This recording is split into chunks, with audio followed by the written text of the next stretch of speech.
Welcome. Take some time to settle in.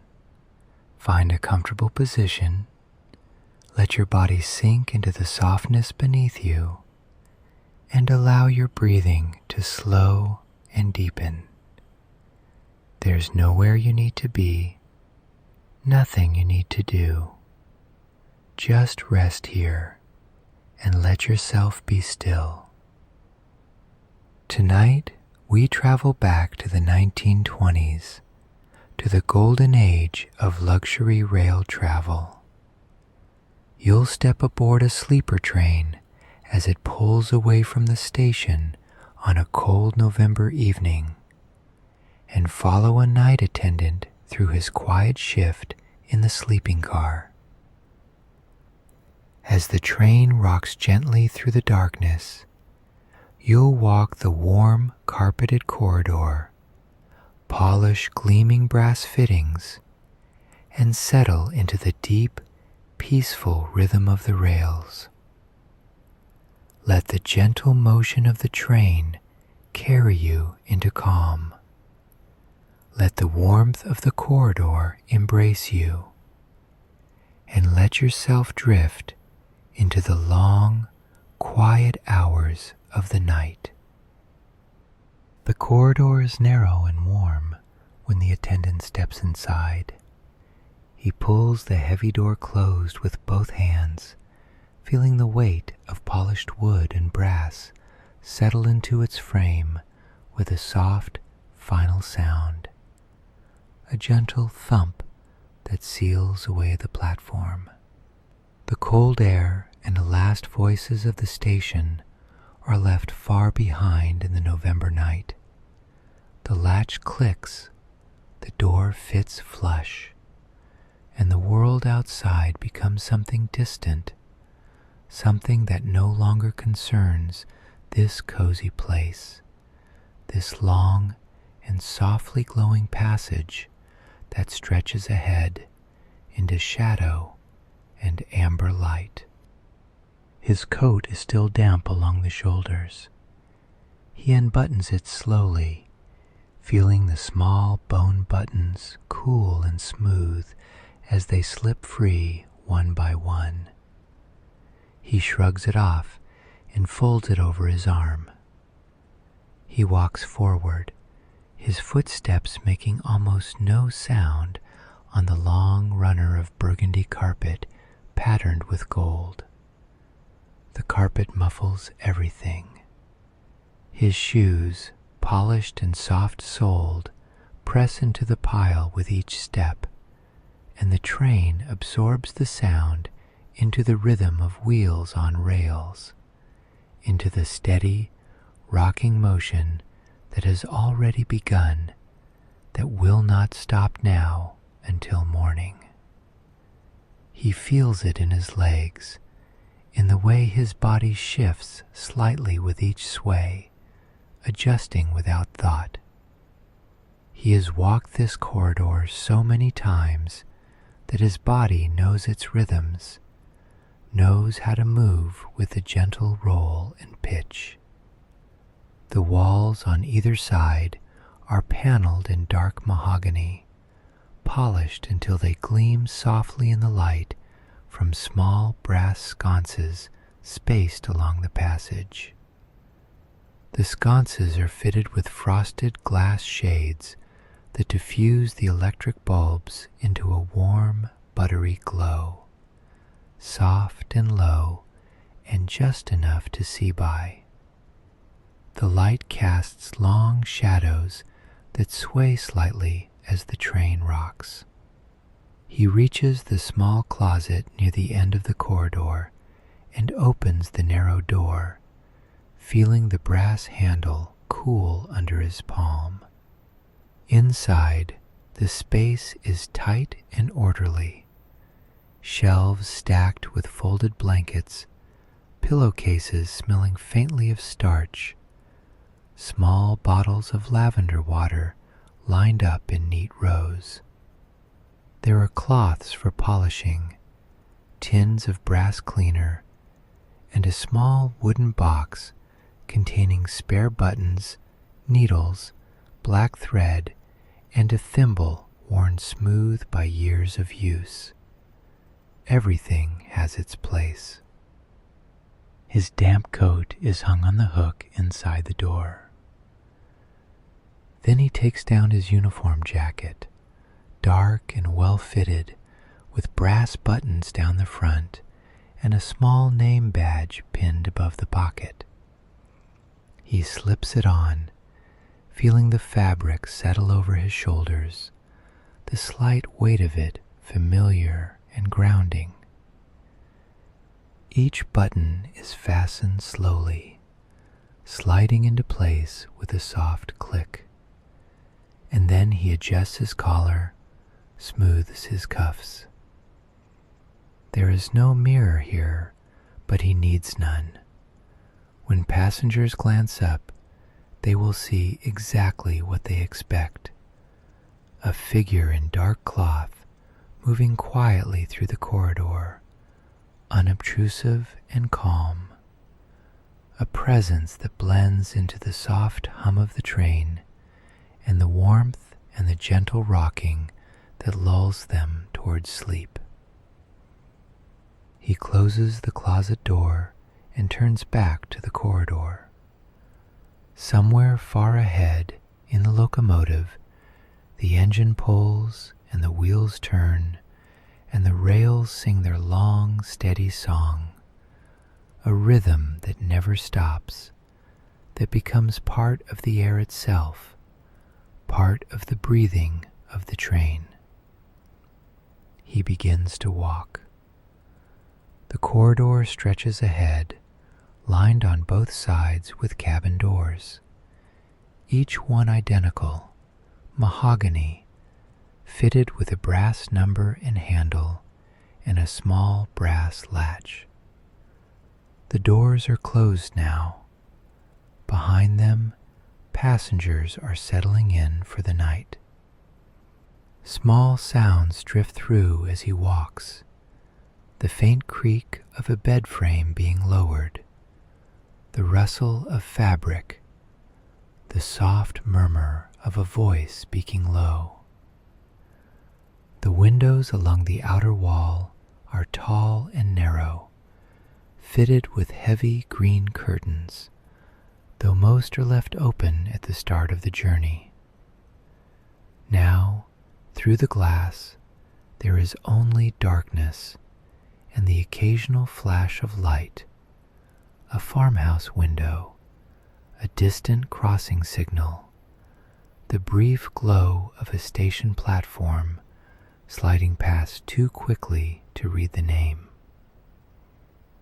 At the far end of the corridor, he reaches the small fold-down seat built into the wall, a narrow bench upholstered in burgundy fabric, worn smooth by years of attendance sitting there in the quiet hours. He sits down slowly, feeling the seat give slightly beneath his weight, and rests for a moment, his hands folded in his lap, his back against the paneled wall. The train sways. He sways with it. The motion is gentle, constant, a slow rocking that feels almost like being held. He breathes in the warm air, the scent of lemon oil and wool, and his shoulders drop, the tension of the station and the cold platform fading away completely.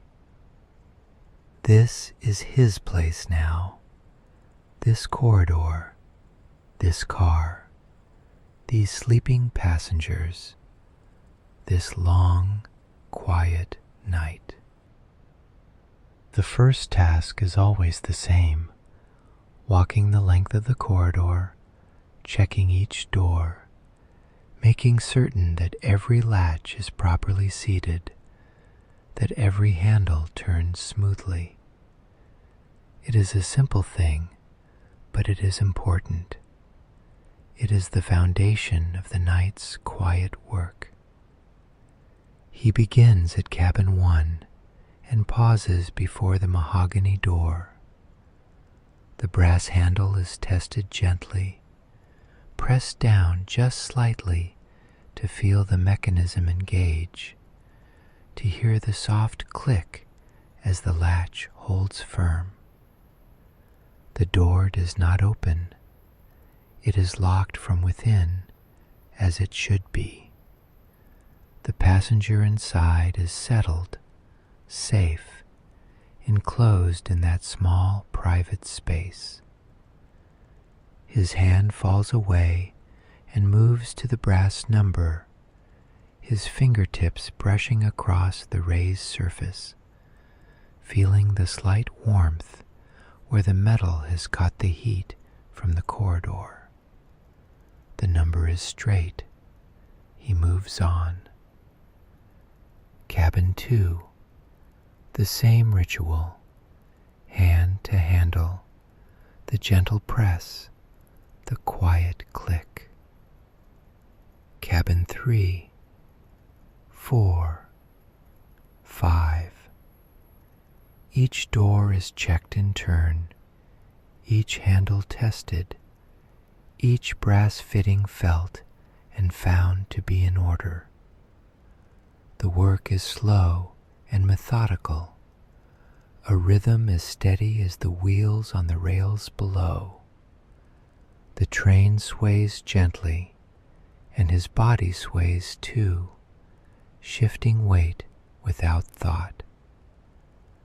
Behind the doors there are small sounds, the creak of a bed spring, the faint splash of water from a wash basin, the soft rustle of clothing being folded.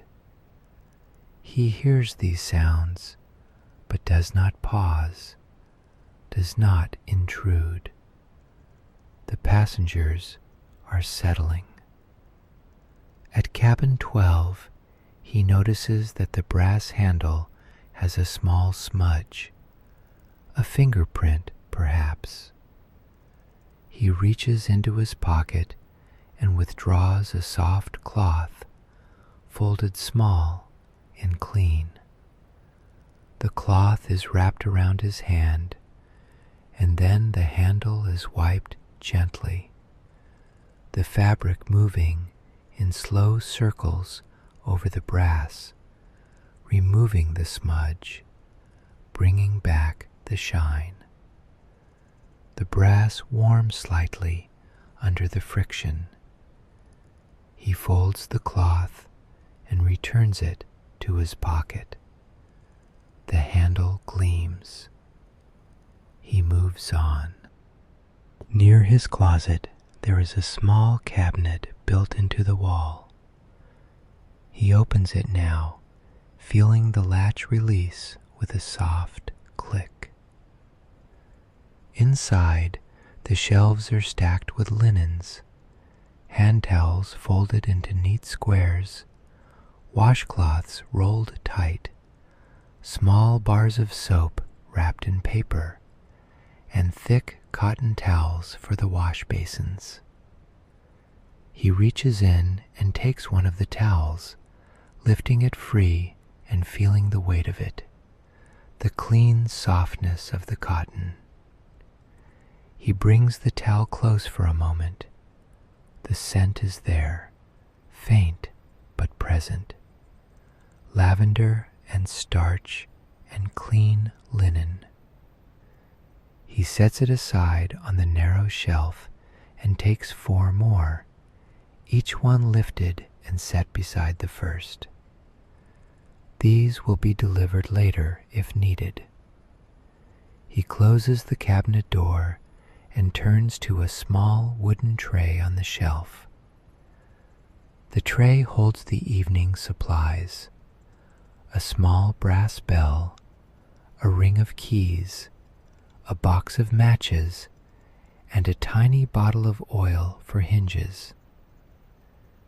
He picks up the bottle of oil, feeling the glass cool and smooth against his fingers, and uncaps it carefully. The scent rises, mineral oil, faintly metallic. He walks to cabin 7, where earlier there had been a faint squeak when the handle was turned. He tilts the bottle carefully, letting a single drop of oil fall onto the hinge. He spreads it with his fingertip, work the oil into the metal. He opens and closes the door slowly, and the squeak is gone. There is only the soft whisper of metal sliding against metal, smooth and quiet now. He caps the bottle and returns it to the tray, then wipes his hands on the cloth from his pocket before the cloth is folded and tucked away once more. The train rocks. The wheels sing their steady song. He stands in the corridor, his hands now empty, and simply breathes for a moment, feeling the warmth of the car, the gentle motion, the sense of order that comes from small tasks completed with care. The light has changed, though it is hard to say exactly when it happened. It is the same soft glow from the brass sconces, but something in the quality of it has shifted as the evening deepens.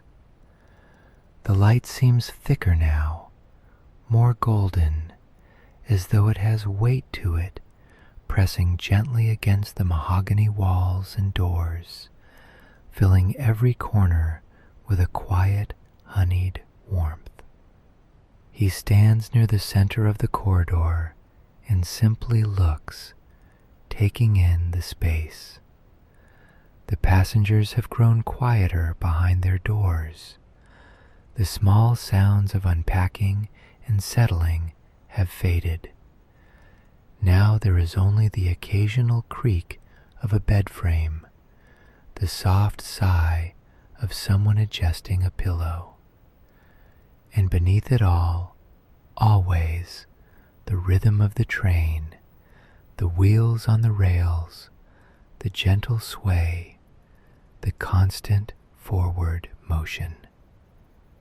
He breathes in slowly, drawing the warm air deep, and notices the way the light catches on small particles suspended in the air. Dust motes drift slowly, moving in currents he cannot feel but can see, small eddies caused by the motion of the train. One particular mote drifts through a beam of light near cabin 4, tumbling slowly, catching the glow and releasing it, a tiny point of gold spinning through amber space. His breathing slows to match it, his chest rising and falling in the same unhurried rhythm as the mote's gentle tumble through the air. The corridor is not silent, but it is quiet. There is a difference. Silence is the absence of sound, a void, but quiet is the presence of small sounds, gentle sounds, sounds that do not demand attention, but simply exist. The train is quiet. He listens, sorting through the layers of sound. There is the constant low rumble of the wheels on rails, felt as much as heard. There is the creak of the car's frame as it flexes with the motion. There is the faint hiss of steam from somewhere far ahead, muted by distance. And there are smaller sounds, the tick of cooling metal from a heating pipe, the soft sigh of air through ventilation grates, the quiet rustle of his uniform jacket's fabric when his arm moves. His breathing has become part of this soundscape, slow and even, the air moving in and out in a rhythm that matches the sway of the car. In as the train rocks to the left, out as it rocks back to the right, in and out, until there is no separation between his breathing and the motion, between his body and the train. Outside the windows, the darkness is complete now. Earlier, there had been occasional flashes of light, farmhouse windows, distant towns, but the train has moved beyond those, moved into deep countryside where there are no lights. He can see his reflection in the nearest window, the dark mahogany walls, the soft glow of the sconces, his figure standing still in uniform. It is like looking at a painting. The train rocks, his reflection sways, he sways, all moving together. The warmth of the corridor has settled into his bones now, replacing the last traces of chill from the platform. His uniform jacket holds the heat close. His hands are warm where they rest at his sides, his fingers slightly curled, relaxed. There is no tension anywhere in his body. His shoulders are soft, his jaw is loose. A sound drifts from one of the cabins, cabin 9 perhaps, a soft cough, quickly muffled, followed by the creak of bed springs. His attention moves toward the sound, not with alarm, but with gentle awareness. But there is no call, no knock on the door. The passenger has settled back into rest. Everything is settling, the passengers into their beds, the train into its rhythm, the corridor into its nighttime stillness, and he into this role, this place, this long, quiet watch.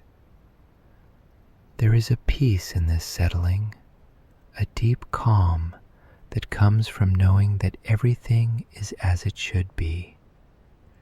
He takes another slow breath, feeling his chest expand and then release. And with the release comes a deeper settling into the quiet. Thoughts that had been present earlier have faded into the background, become as soft and distant as the sounds of the passengers behind their doors. There is only now, only this moment, standing in the warm corridor, watching the light, listening to the train. He moves finally, turning back toward his closet, his footsteps soft on the carpet. The ritual of the evening's polishing is about to begin, a task performed every night, a task that brings its own quiet meditation. He opens the closet door and reaches to the upper shelf where the polishing supplies are kept. The tin of brass polish sits there, round and familiar, its label faded from years of handling. He lifts it down, feeling the weight of it, and sets it on the narrow shelf that runs along the corridor wall. Beside the tin, he places a collection of soft cloths. These cloths were once uniform napkins, worn too thin for passenger use, but perfect for this work. He selects one of the clean cloths and unfolds it slowly, feeling the texture of the weave, the slight stiffness of the starch. He pries the lid of the polished tin open with his thumbnail, the metal releasing with a soft pop. The scent rises immediately, sharp and metallic, mingling with something waxy. The polish inside is a thick paste, brown gold in color. He dips one corner of the cloth into the paste, pressing gently, and the paste clings to the cloth in a small mound. The first piece to be polished is the door handle of cabin 1. He approaches and pauses before it, observing the brass in the soft light. The handle has lost some of its gleam over the course of the day, dulled by the touch of hands, by oils from skin. It needs care. He reaches out with the cloth and begins to rub in small, slow circles. The motion is gentle at first, simply spreading the polish across the brass, letting it coat the metal evenly. The cloth moves in circles, around and around, and his wrist turns with each revolution. There is no force in the movement, no urgency, just the slow, steady turning of the cloth against the brass. The brass begins to darken under the polish, taking on a cloudy appearance. But he knows this is part of the process. The polish must sit for a moment, must do its quiet work. And so the circles continue, slow and hypnotic, the train rocking gently beneath. After a minute, the polish has dried to a dull powder. He takes a clean corner of the cloth and begins to buff. This motion is different, slightly faster, with more pressure, the cloth pressed firmly and moved in quick circles. The dried polish begins to come away, and beneath it, the brass begins to emerge. It comes back slowly at first, a dull gleam, then brighter, the yellow gold catching the light, reflecting it back in soft flashes. He buffs harder, and the brass grows brighter with each pass, the shine deepening, the metal beginning to glow with that warm radiance that only freshly polished brass possesses. Finally, the handle gleams. He steps back slightly and observes. The brass shines in the soft light, reflecting the amber glow of the sconce in a perfect curve along its surface. He moves to the brass number on the door, the number 1. The cloth is dipped into the polish tin again, and then he begins the same slow circles on the number, working the polish into the metal, into the small crevices. The polish spreads and dries. He changes the cloth to a clean section and begins the buffing. The number brightens, each part of it emerging, the straight vertical line, the small wedge at the top, the base. The brass glows gold. Cabin 2. He moves to the next door, his polishing cloth ready in hand. The ritual begins again. Polish applied in slow circles, allowed to dry, buffed away to reveal the shine beneath. The work settles into a rhythm now. Polish, spread, wait, buff, move to the next piece. His mind grows quiet, focused only on the immediate task, the feel of the cloth, the resistance of the brass, the circular motion of his wrist, the warmth building in his palm. Cabin 3, Cabin 4. He works down the corridor slowly, methodically, each door receiving the same careful attention, each handle and number polished to the same high shine. The cloths grow darker, stained with the brown residue, and when one becomes too saturated, it is set aside and a fresh one is taken up. The train rocks with its rhythmic motion. Inside, the corridor glows warm and golden, and the brass fittings gleam like small points of captured sunlight. His breathing has synchronized completely with the rhythm of the polishing. In during the slow application, out during the buffing. At cabin 8, he pauses to flex the fingers of his working hand, feeling the slight ache in his muscles, the warmth in his joints. It is a good ache, a satisfying one, the kind that comes from useful work well done. His hand is opened and closed several times, and then he picks up the cloth again and continues. Cabin 9, Cabin 10. The corridor grows brighter as he progresses, each polished fitting adding its small contribution of reflected light. He can see tiny reflections in each polished handle, distorted images of the corridor, of the sconces, all contained in the curved surface of the brass.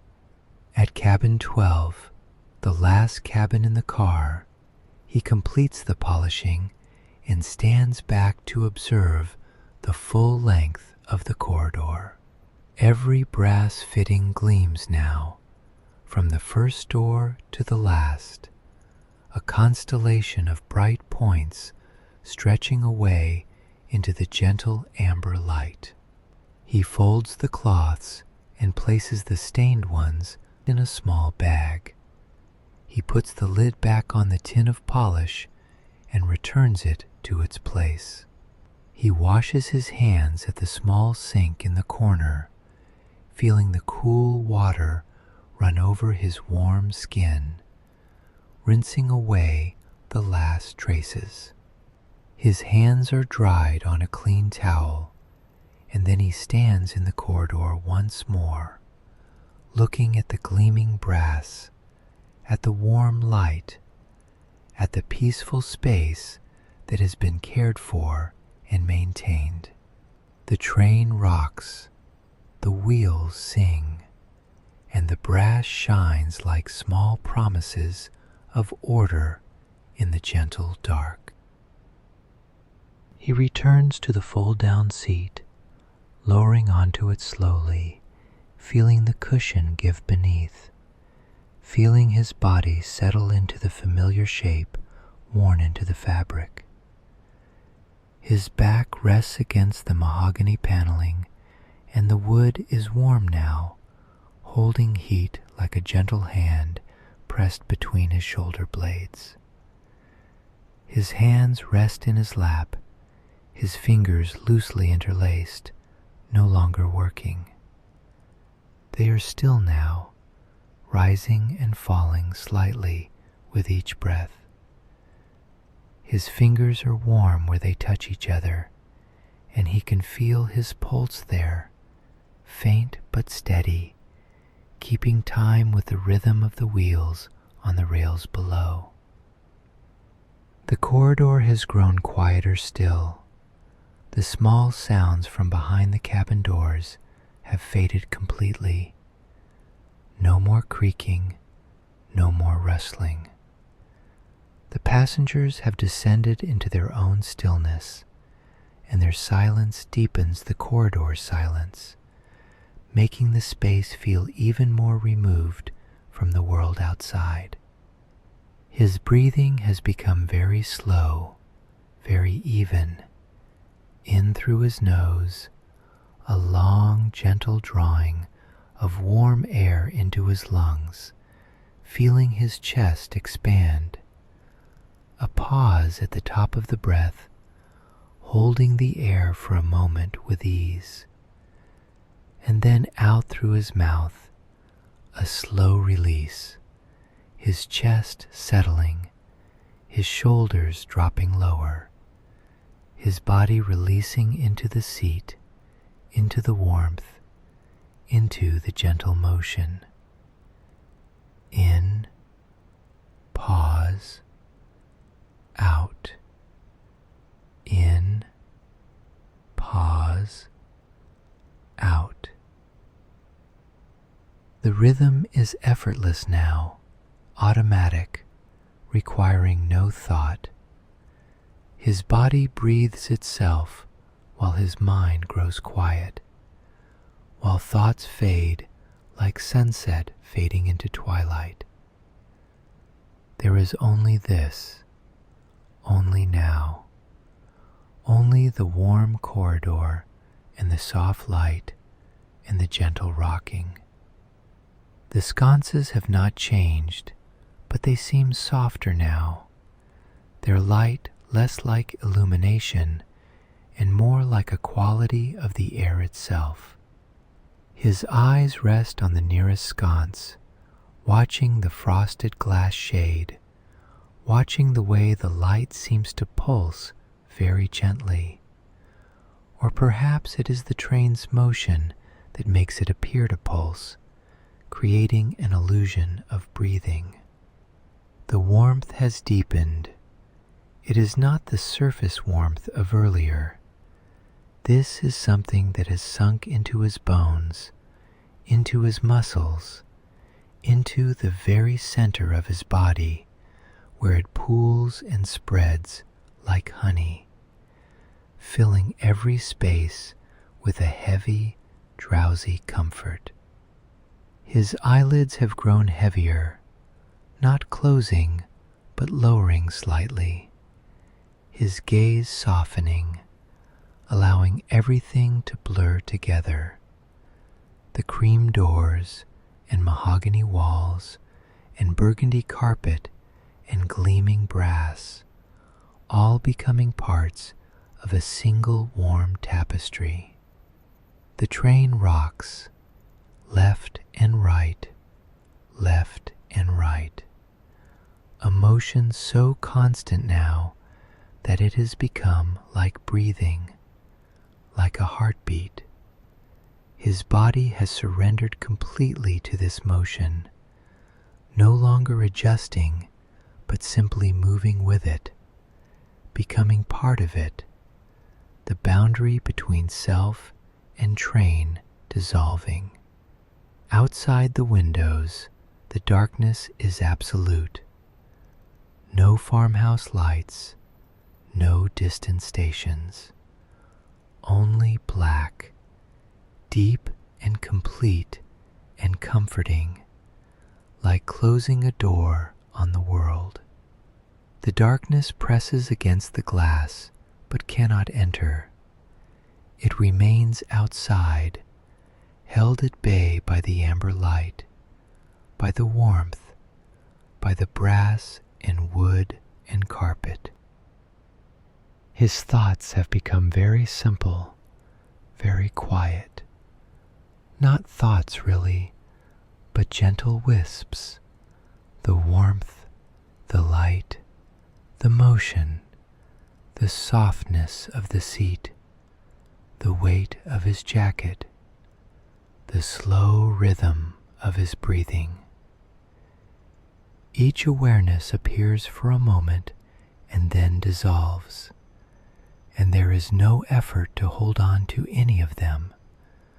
They simply pass through, leaving his mind clearer, emptier, more at peace. The corridor seems longer now, stretching away into soft golden distance where the far door has become indistinct. The brass fittings gleam like stars seen through fog, not bright enough to startle, but only bright enough to glow, to mark the spaces between doors. Time has stopped meaning anything at all. He does not know if minutes are passing or hours. There is only this eternal present, this long, gentle moment that contains everything, the warmth and the light and the motion and the quiet breathing and the brass and the mahogany and the soft carpet, all of it existing together in a single suspended breath, a single perfect stillness within motion. His hands in his lap have grown still, his fingers no longer interlaced, but simply resting, curled gently, relaxed completely. His pulse has faded into the background, become part of the general hum of being. His hands are warm and heavy, and they rest without any sense of waiting. His breathing has become shallower, quieter, barely disturbing the air. His chest rises and falls in movements so small they can hardly be seen. In, out, in, out. A continuous flow, like tide on a quiet shore, like breeze through tall grass, moving without urgency, without destination. The train rocks on through the darkness, carrying its cargo of sleeping passengers and gleaming brass and warm light through the countryside, through the night, towards morning.